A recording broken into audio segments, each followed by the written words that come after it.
এই গরমে বাচ্চাদের জন্য কলা কিনে আনলে একদিন যেতে না যেতেই কলা হয়ে যায় নরম আর কালো, আর বাচ্চা ওই নরম কলা একদমই খেতে চায় না। তাই কলা ফেলে না দিয়ে এইভাবে খুবই অল্প সময় নাস্তা বানিয়ে বাচ্চাকে সকালের নাস্তায় কিংবা রাতের প্রধান খাবারে অথবা হালকা নাস্তায় যে কোনো একটা টাইমে খেতে দেই। বাচ্চা খুব মজা করে খায় এবং একটি খাবার থেকে সব ধরনের পুষ্টি উপাদান একসাথে পেয়ে যায়। প্রথমেই একটি কলাকে কাঁটা চামচের সাহায্যে ভালো করে ম্যাশ করে নিলাম। তারপর এর মধ্যে দিয়ে দিচ্ছি একটি মুরগির ডিম।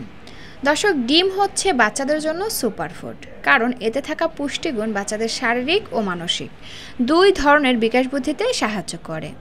তো এই যে দেখুন, ভালো করে আমি প্রতিটি উপকরণ মিশিয়ে নিয়েছি।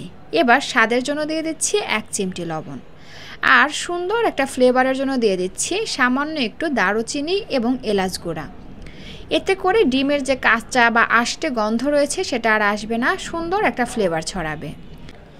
নেড়ে চেড়ে প্রতিটি উপকরণ ভালো করে মিশিয়ে নেওয়ার পরে আমি এর মধ্যে দিয়ে দিচ্ছি 1.5 টেবিল চামচ আটা। এখানে আটার পরিবর্তে আপনারা ময়দা অথবা চালের গুঁড়াও ব্যবহার করতে পারেন।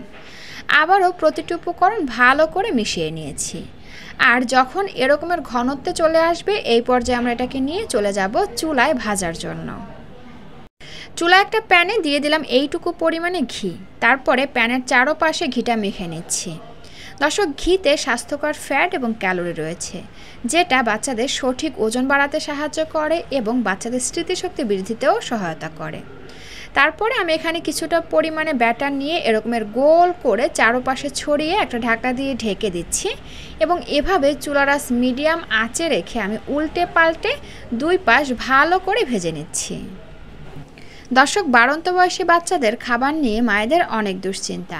অন্যদিকে বাড়ন্ত বয়সী বাচ্চাদের ওজন, উচ্চতা ও স্মৃতিশক্তি বাড়াতে প্রয়োজন পুষ্টিকর ও সুষম খাবার, যা তাদের সঠিক ওজন, উচ্চতা ও স্মৃতিশক্তি বাড়াতে সহায়তা করবে।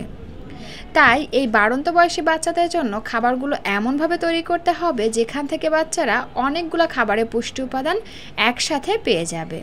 যেমন এই খাবারটি, এই একটি খাবার থেকে বাচ্চারা ফার্স্ট ক্লাস প্রোটিন, বিভিন্ন রকমের ভিটামিন, মিনারেলস, ফ্যাট এবং কার্বোহাইড্রেট একসাথে পেয়ে যাচ্ছে, যা বাচ্চাদের জন্য খুবই প্রয়োজনীয়।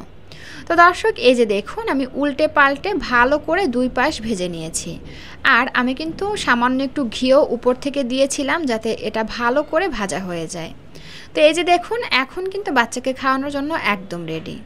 এর মধ্যে যেহেতু কলা ব্যবহার করেছি, তাই খাবারটি কিন্তু হালকা মিষ্টিও রয়েছে এবং দেখুন কতটা সফট এবং নরম হয়েছে, তাই বাচ্চারা খুব সহজেই খাবারটি খেয়ে নিতে পারবে। তো দর্শক, এই ছিল আমার আজকের আয়োজন। ভিডিওটি ভালো লাগলে প্লিজ একটি লাইক দিবেন এবং বাচ্চাদের সহজ রান্নার পুষ্টিকর খাবারের রেসিপি পেতে আমার চ্যানেলটি সাবস্ক্রাইব করে বন্ধু হয়ে পাশে থাকবেন।